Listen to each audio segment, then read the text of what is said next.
Radke back for another episode of the Heart of Rural America podcast, the show where we highlight great people doing inspiring things in their rural communities to make this country and to make our agricultural communities stronger. Today's special guest is a wonderful individual that I've had the great pleasure of connecting with over social media. I feel like I know her because she's somewhat of a YouTube sensation. And so we get to hear her voice all the time on her channel, This Farm Wife. But Meredith Bernard, this is the first time we get to like connect. I know. Yeah, and we're doing it while recording. So welcome to the show. Thank you so much for your time today. Thank you for having me. This is awesome. I was like, yes, I would love to do that. Well, one of the things I've always admired about you, Meredith, is your ability to tell agricultural story in a way that's like real and authentic. You show up all the time and you just tell what life is like on a farm. And so I guess just to kick things off before we get into the real nuts and bolts of the show is just tell us a little bit about you, your family, and how you got started sharing your story. Sure, thank you. So I live on a beef cattle operation with my husband Lawrence and our two children, Austin and Wesley. They're 13 and 16. And we are we're in North Carolina, but we're right on the central North Carolina, Virginia line. So I can throw a stone into Virginia. In fact, most of what I do is in Virginia, like as far as life stuff, because it's the closest town. So we're in a beautiful geography, rolling hills, lots of trees, which I know it's probably different from where you're at. A lot of people that come here from out west feel claustrophobic, but I love going out there where it's so wide open, but I think I'd miss my trees. A lot of green. And right, in fact, I'm looking out the window right now. It's still a lot of green, or leaves are just barely starting to turn and starting to fall. So we have beef cows. We do raise that we sell. So we sell, we have cow calf operation. And then we do some freezer beef, just once a year kind of thing, not like a retail type thing where people come and go all the time, but it's we kill those in March, and we have a good solid customer base for that. And then we raise a little bit of beans. That's really our only cash crop. And then we do some corn, but we would use that for cattle feed. And we've been doing some barley or some other type of grain. I think last night he told me we were going to try some Milo this time. I was like, okay, we're always trying different things. And then, yes. And then we raise hay, but only for ourselves. So we do a lot of round bales and some square bales we started doing because we have probably too many horses at this point. So I don't believe I've lost count, 7 or 8. And we really started needing square bales for them over winter and for traveling and stuff. So we live on a river, the Dan River. So we have a lot of river bottom. So we tend river bottom, which can be a blessing and a curse. I mean, when it's good, it's good. The ground is really fertile, but then you have to worry about the river getting out. And we just faced that and came through. Thank God we came through okay with the big storm that came through. But so I'll try to, I can get wordy about this, but so how did I get here and doing what I'm doing? So for 10 years, I was in feed sales. So I was a livestock feed sales person. I went to school for animal science, loved it, then got out and was like, what am I going to do with this degree? I didn't know what I was going to do, because in our state, poultry and swine are very large. So a lot of the jobs in the animal science were geared towards like going and working a poultry or swine operation. And I knew that was not what I wanted to do. Yeah. So that was in the eastern part of the state, a lot of those. So I ended up going into sales, which for me was very odd because I'm not like a pushy, that stereotypical sales type person, or what I thought, I just had that car salesman kind of was like, I can't do that. But it ended up being a really awesome career while it lasted, and I loved it. And I say it was great until it just wasn't great. And it was after we had 2 small children. And really, it was about time for my son to start school. And I started having concerns about where he was going to go. And because of our school system around here, I wasn't seeing options that really fit what I wanted. Yeah, you understand. So I really, really felt like God was calling me home, which was really scary because I was honestly the breadwinner for the family. My husband farms and that we have no hired help. I say, I'm the hired help and I'm free. That's kind of how that works around here. So, um, farming it's hard. And a lot of your listeners I know are on farms, so you understand Yep. that Yep. it's I'm also hard. labor too, so I can relate to that as well. Yes. So I say, um, so, and I had all the benefits and all the things. So, but the only person support I needed was my husband, and that was probably the only person really I had to support of. But that's all I needed. He's like, you're just gonna have to change your wants to needs, Right. and we can make this work.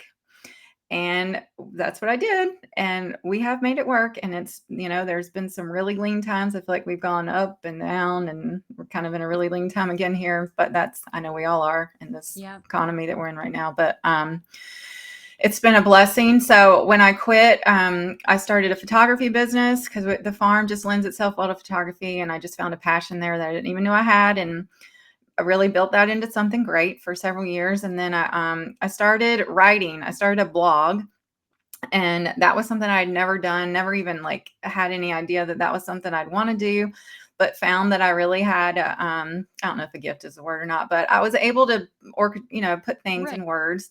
And I was at a place in my life where I had, I was a young mother and I had quit a job and I was on the farm. So I didn't grow up on a farm. So the whole farm thing was totally new to me. So everything I was doing, I was learning from scratch. Yeah. Learning how to drive the tractor, learning how to rake hay, learning how to do, deal with cattle and all that stuff. The only experience I had was my 4 years in college and, a few animal science classes when it Yeah. came to the animals. So, that just kind of snowballed from one thing to the other. It was the blog and you sharing on Facebook at that time, and Instagram wasn't really big. I'm also a late adopter to like all the things. I was probably the Yeah. last one to join Facebook, and then I was the last one to do Instagram. And then it sounds weird, but at the time, one thing that actually helped me grow a lot was Twitter. I Yeah. was on ag Twitter. I'm not anymore. I'm over the Twitter phase, but I know Yeah. I don't even call it that anymore. But that was where I made a lot of connections and got connections to be on Farm Her. So I was on one of the first seasons of that show, and that helped get me some exposure. Um, and it was really after that, and after I attended their first conference out in Des Moines, first time I'd ever been, only time I've been to Iowa. I came home and it was like really a fire in me to like do something different. I felt like there was something more, but I wasn't 100% sure what it was. And I had dabbled around with YouTube a little bit, but I wasn't as comfortable with that. I was much more comfortable writing my Yeah. thoughts and getting things out that where everything could be edited and I could, it Yep. Yep. wasn't just like flying off the cuff. And never felt like I was good at that. So, but I started and at the time there was really hardly any farming channels and definitely not many women doing it. And I just started doing it. And when I really started to get consistent is when it started growing. And I look back at my first episodes or whatever you want to call it, videos, and it's kind of painful to watch, but it is good sometimes to look back and see how far you've grown, Yeah. Yeah. how you've changed, get more comfortable. And basically I do everything easy. I just use my phone, and it's just feels like I'm talking to myself, even though if I really understood how many people were probably watching, it would make it a lot more uncomfortable. But Isn't it's that weird just, though? Like, do you get this way if people like I'll go travel somewhere to speak, and for some reason I feel like no one listens to yeah, this, even though I can see the analytics. But then when people in real life say, "Oh, I listened to your show," and I'm like, you I, do it like takes me off guard. feel the exact same way. We go somewhere and somebody, I remember we went to the farm show in our state 2 years ago, and my husband went with me, and he never leaves a farm. I mean, he goes to the farm store or the tractor store, and that's it, right? Yep. Um, and all day, like all these people stopped us. They're like, "Oh my gosh, we watch you," and he's like, "What? What is that?" I was like, "Yeah, they're like real What? people, like."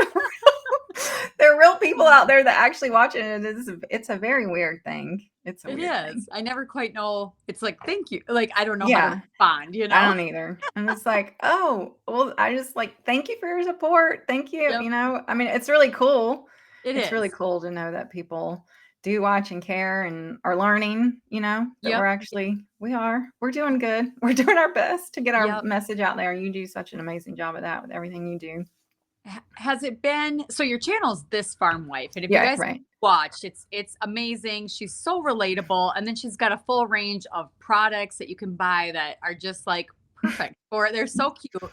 But have you found it to be like therapeutic to share the different seasons of your life, or like as you look back on things, is it fun to document what Oh, you're sure. through Yeah, that? and I also like part of me, I really see like from a selfish kind of way, I look at this as like it's like a video diary of our life. So I have this vision that 20, 30 years when I'm sitting here by myself, or well, hopefully not by myself, but Yeah. like being able to like go back and relive my kids' childhood, and because they've Yeah. literally grown up on there. I mean, people that have Yeah. been around from the beginning. I mean, they were like babies. They were like Austin was a toddler, and Yeah. now she's 13, and um, so yeah, for sure, like that aspect of it is really cool.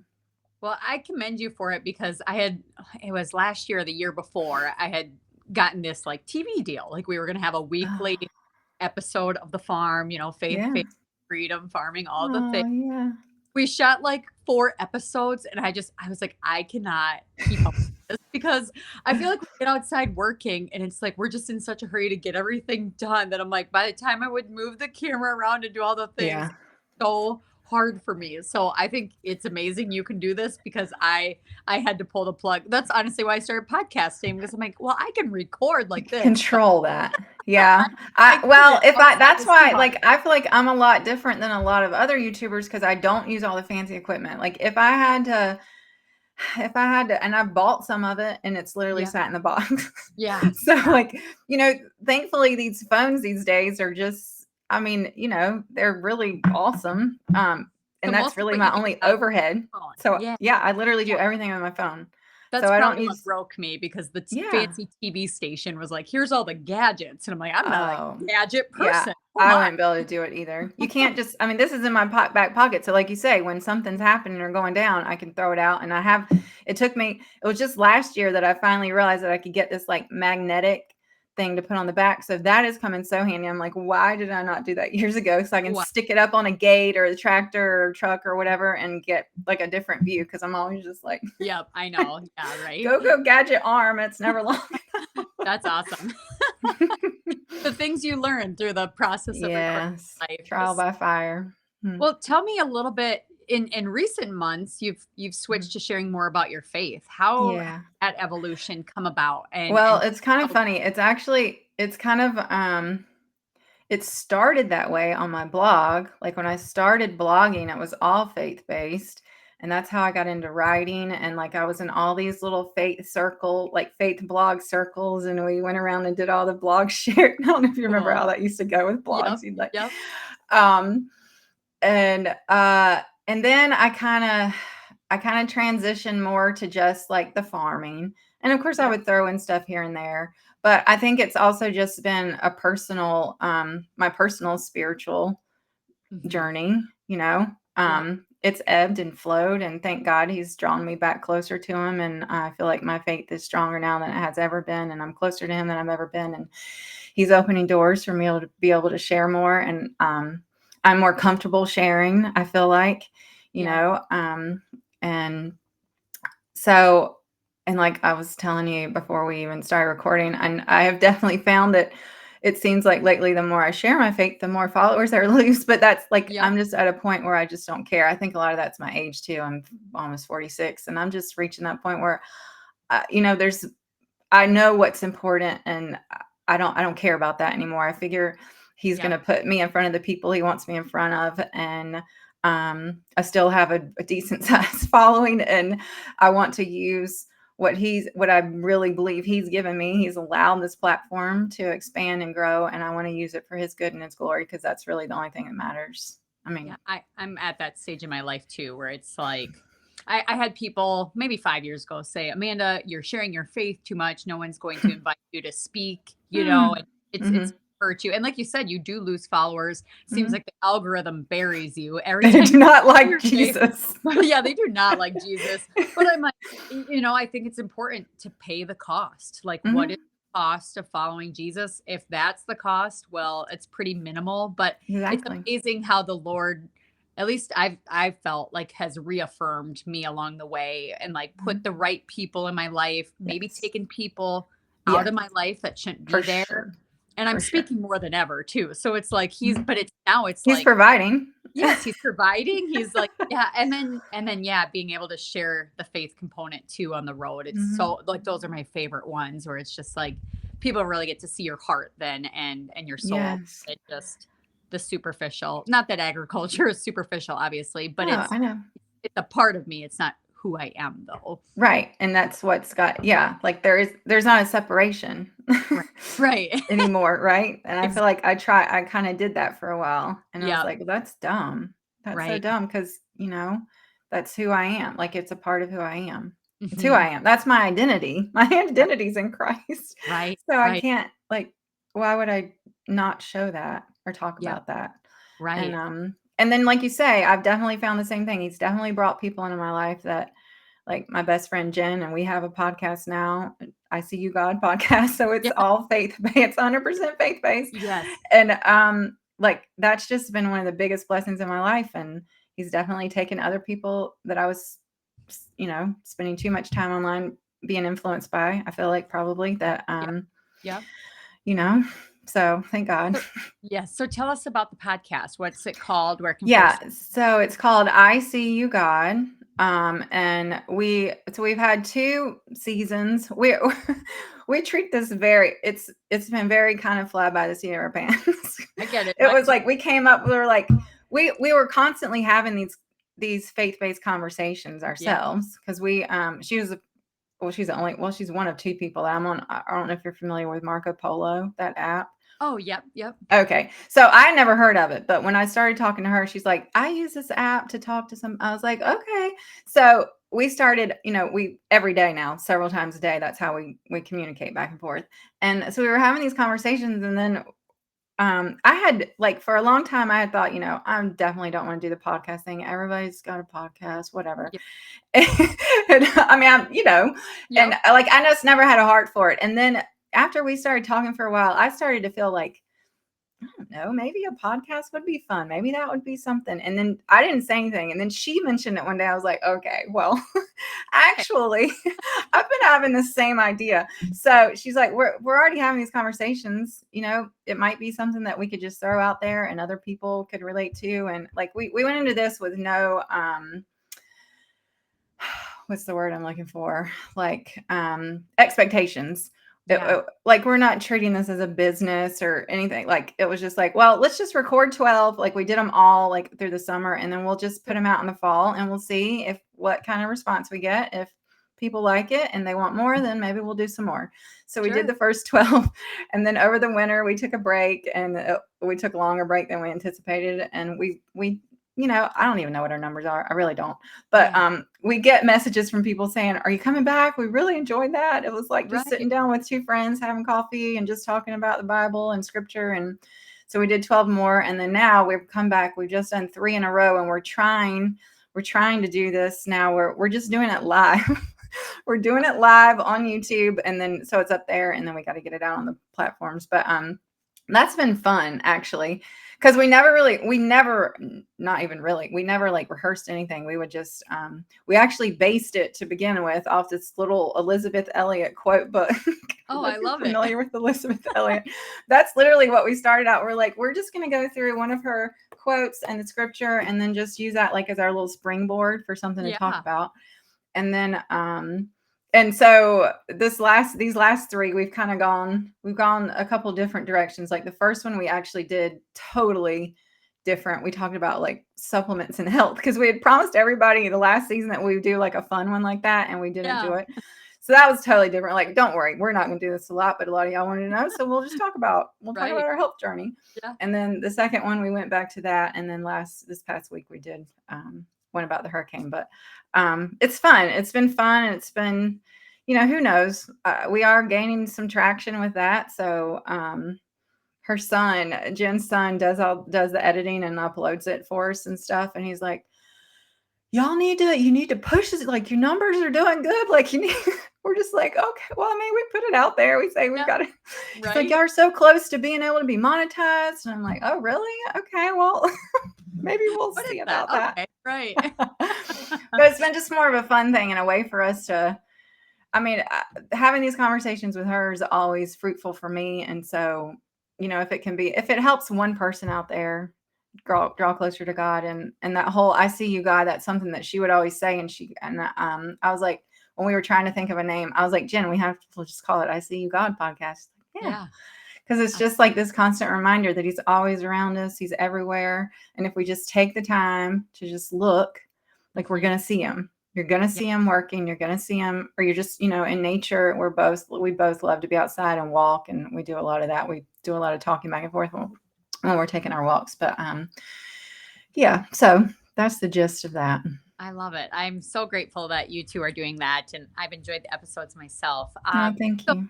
the whole reason I asked you was to talk about, we I can know, here travel 20 I minutes. feel. Yes.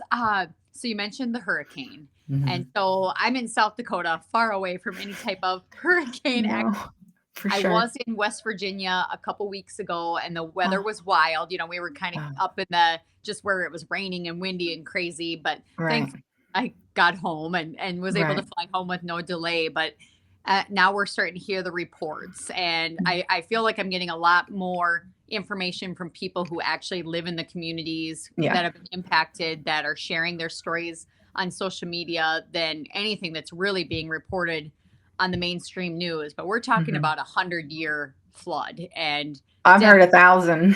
Like, Really? yeah, Okay. like biblical. It's biblical. Like Wow. it's almost apocalyptic. I mean, I'm not just saying that. So It's tell us what bad. you know. Like, what is it really like? Yeah. I mean, obviously I'm not expert on this. I'm just like, I live here, so my heart's here with my Yep. people, and I will cry. I'm sorry. That's okay. um so Hurricane Helene came up. It's been so we're is this day 7? What's today? Yeah. Okay, it's been a week.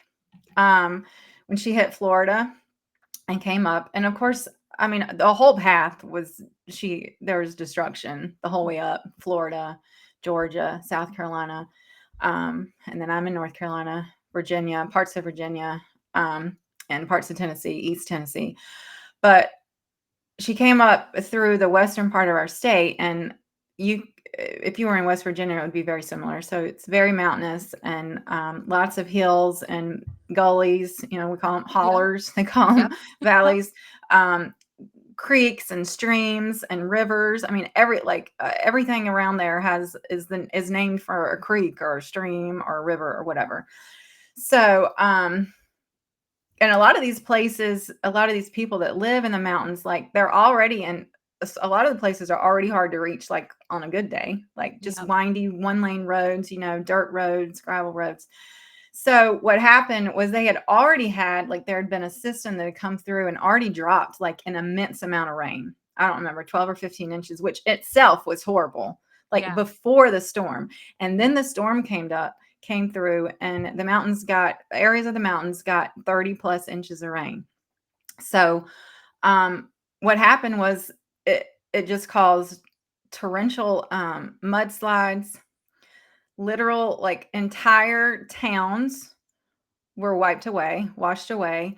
Um, there's no telling actually how many people's lives have been lost. The count this morning is like 196, but it it could be, I've seen numbers 600 to up in the thousands. Like, we Wow. don't know, and there's going to be so many that even won't even be accounted for because they're under mud. Or, Yep. I mean, Yep. there's reports of just bodies and babies and just floating. They're just in the river. And so, as of right now, I know this is going to air later, but as of right now, it's still somewhat active recovery, but we're going into that part where it's going to be more just what do they call that when it's not just recovery, but it's the words aren't even coming to me. Yeah. It's going to be Like, instead of a rescue effort, it's yeah, rescue, from rescue to recovery. yeah. Because people that have been stranded now for this long without food or water, they can only make it so long. And Yeah. that's the problem, is being able to get to the people, because Mhm. the roads are, I mean, literally the photos are just horrendous. I mean, roads just split apart. Wow. Um, and the stories that are starting to come out, because then there's no power. I mean, I read yesterday, I think it was like 6,500 miles of power lines that are gone. Yeah, like you can't really wrap your head around it, and even just looking at the pictures, I think it's hard to seeing in a Yeah. person would be totally different. So the communication is the biggest thing, not having power, not having cell service. And then even if they're getting cell service back, if their phones are dead, like they can't get out. There's been a huge effort from helicopters and private helicopter operators in the area, like just scanning for people. And I saw yesterday somebody, they found some that had a mirror and they were down there and they saw them that way and they found them, were able to rescue them. And so it's bad. It's really bad. And like I was saying before this, you were saying, well, this might come out a couple weeks from now, and that's fine. I was like, this is going to be such a awareness is the biggest thing right now for me, Yeah. is just trying to make people aware that this happened, and uh, that this is going to be an ongoing need. Like, and that's one of my biggest worries right now, is that next week, when this is not top of mind and news of course it is for us right now, because I'm right here in the States. So it's like all anyone around here is talking about or thinking about. But the recovery efforts are going to be, the relief efforts are going to be needed for years, honestly. And some of these places will never recover. And that's what's so sad, because you think a lot of these people, their livelihoods are gone. And a lot of this area is such a beautiful part of the world. And a lot of these people relied on tourism. So if you think about their jobs, they've lost everything. And the landscape is completely changed. And it's going to be it seems like impossible to kind of really rebuild some of these places. Yeah. And so they're displaced, and where are they going to go? What are they going to do? And then you hear reports about like the federal government really not being as helpful as it should be. And it's really, the heroes here are the civilians that have stepped up and that are organizing drives and driving stuff there and taking their chainsaws and taking their ATVs and taking their equipment and their helicopters and organizing supply drives and trucking stuff there wherever they can get it, and then getting it dispersed as much as they possibly can. Like, that part has been amazing. Like, it's, in some ways, it obviously it brings out the best in humanity, and then some, unfortunately, you've got a bunch of desperate people Yeah. that are hungry and they're tired and they're without shelter and they're without fuel. And there's like been some reports of people fighting and even, shootings and looting and all that kind of stuff, because it's like a war zone. I don't know how else to explain it. Yeah. What Yeah. I've seen is like, it literally just looks like a war zone. And so, yeah. Well, desperate people that have missed a meal or two, like people will do Yeah, almost anything at that that's point right. for their families. And I've Exactly. always said that just in general in a lot of my speeches. It's like in some of these Mhm. urban cities, they only have 2 to 3 days worth of food or supplies in Right. their apartments or their homes. And Mhm. the trucks stop running or the ports stop getting unloaded. Like, Yeah, we're it's really another problem. getting close to. It's like we're really not that far away, just days away from Oh, anarchy. Really. exactly. That's exactly right. And that's another thing. It's like literally the perfect storm right now with all this port stuff happening. Yeah.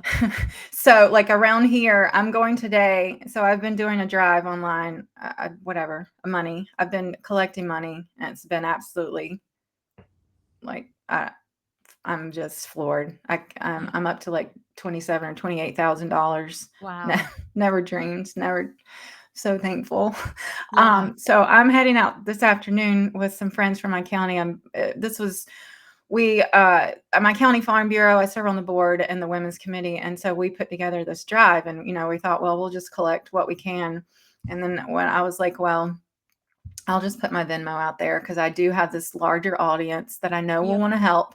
I Yep. had no idea that they would come through so strong. So we're going today to start shopping. But another worry right now is the fact that, like, around here, the stores, the big box stores, Sam's and stuff, have been like wiped out. It's like another toilet paper gate. Like, everything's gone. So Wow. I'm just really praying today that, I know God is allowed he's allowed me to have this platform. He's allowed these people to give. So I know he's going to provide. He's going to provide. I don't know how many places I'm going to have to go. We're going to have to go to try to fill up this cattle trailer to be able to take supplies next week. But that's the goal. So. Wow. And so then you'll just start delivering it to families, or how's that going to work? Yeah, we have a contact with a sheriff and that's west of Asheville. Asheville area was like the hardest hit. And so he has a warehouse and he's going to use people and personnel he has to make sure it gets to the right people. We're basically just collecting and getting it there and then going to let them do what they need to do because we're not really equipped to do all that. We wouldn't know where to go or how to get there or whatever. So Sure. we're just we're passing it off, but we're passing it off to someone that we trust and we know is going to get it into the right hands. Because that's another thing. There's some of these larger organizations. It's hard to know for sure where your money's going and how it's being used. So I don't take lightly at all the money that people are sending me. And I feel good knowing that we're going to have actual tangible goods. We got a tractor trailer load of water we're taking. And then in addition to the supplies that we're going to go around and get everything we can find, diapers and wipes and formula, like all the things that, I woke up the other morning just bawling, started thinking about like babies and just the things we take for granted. We just take so much for granted. And in a situation like this, not having just basic necessities just to survive. So And I'll have the link. I'll have the link if folks want to donate in the show notes so that folks can listening to this. I mean, the need is going to, like you said, it's going to be here for some time. And I created a t-shirt too, where all the proceeds are going to go to help. So after I do this drive, that'll probably be where I'll push things. I mean, I can still accept money and I'll make sure it goes, whether we do another drive and take stuff, which hey, if it keeps coming, that's just what we'll do. We'll just make another trip. Or I know a couple organizations that I know the money's going the right place. So that's where I'm going to put the proceeds for my hurricane relief t-shirt towards, which is at my shop. Wonderful. Wonderful. So how's the agricultural community doing? I mean, what is the impact on crops, livestock, family farms? Yeah. Well, I know it's bad. I don't know the extent of it yet, but of course we are at a time where it was like we're right on the cusp of harvest, corn and beans. So, and in the mountains, our mountains have a very big Christmas tree. They do a lot of Christmas trees and fruits. So yeah, farms have been completely wiped away and livestock. There's been so much footage, of floating animal. It's terrible.